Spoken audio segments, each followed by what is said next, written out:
I won't. I don't propose to take up the committee's time by going through all of our editorial policies, but a couple of things I might be able to usefully say.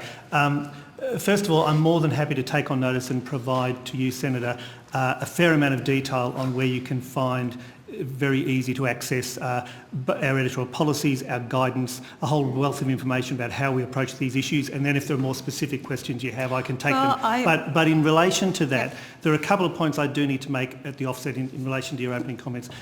We don't, and I'm sure you wouldn't expect us to, nobody would, we don't divide the world up into left wing and right wing and give them 50% of our time. Nobody would expect us to. That's not the way to do good programming and good journalism. We have a set of policies which inform us so that on each and every issue we are covering the issues accurately, with a balance that follows the weight of evidence and with an appropriate diversity of perspectives and with due impartiality over time. That's how we aim to approach it. I well understand that everyone will have their own opinions on how well we succeed at that. And of course it's got to be of public interest as well. Sorry? So things that are in public interest as well. Absolutely, yes.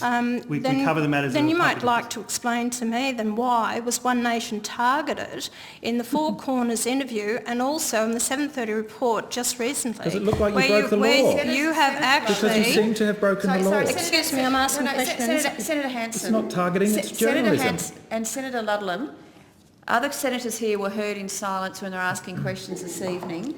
And just because you don't agree with another senator... I just don't agree with people breaking the law. Senator Ludlam, you can remove yourself from this room if you don't want to listen to the questions. I'll listen in. But other senators... There's no breaking the law and I want to... Senator Hanson, other senators... I just said it's something I object to. Senator Ludlam, if you don't want... And I want to retract you either speak up and say where I have been speaking up. The chair's asking me to desist, so I'll let you carry on. Senator Hanson, Ludlam, if you like, I will suspend the meeting. What for? No, I'll finish that. No, it's very unedifying. I want a retraction from you. I have not broken the law. Point of order, Chair. Yes. Well, point of order. I want the person who had the call to take the call and other senators to listen. If we can't do that, then we're not going to finish at 11. That's not a point of order, but thank you very much. I will go with that. So, Senator Hanson, please continue. What I was asking about, Monday just gone, there was a 7:30 report done on One Nation where your journalists pursued former candidates of mine, which you put to air.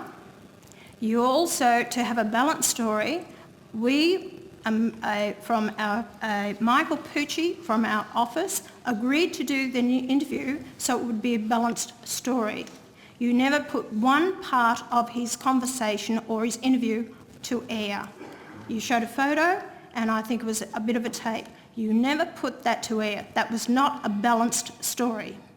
Senator, if you have a particular complaint about that particular story, I'm not aware that that one of the, I must confess, fairly substantial coverage we've done of One Nation recently, I'm not aware that that particular story has been brought to our attention in precisely those terms. I'm quite happy to look into that, put that through our normal processes. But as I sit here tonight, I stand by the accuracy, the impartiality and the quality of all of the coverage we've done on One Nation.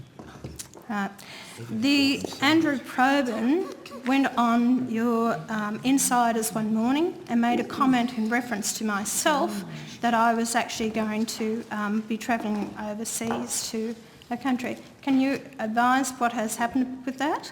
Yes, I can, and I'm happy to say that one I am aware of.